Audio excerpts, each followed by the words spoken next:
కొన్ని విషయాలు చెప్పాలి. జగన్మోహన్ రెడ్డి ఈ సైకో నా కొడుకు. మీరందరూ అనుకుంటున్నారు ఏంటంటే, మీరందరూ ఏమనుకుంటున్నారంటే చిన్న దొంగ అనుకుంటున్నారు. ఇది చిన్న దొంగ కాదు, చాలా పెద్ద దొంగ. మీకు ఒక విషయం చెప్పాలి, వీడు చిన్న దొంగ కాదు, ఆర్థిక ఉగ్రవాది.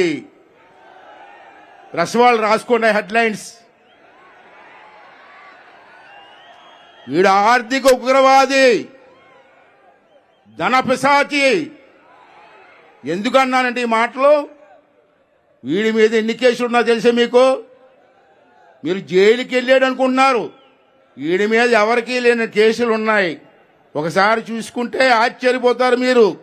సిబిఐ కేసులు 13 కేసులు, ఈడీ కేసులు 9, ఇతర కేసులు 9.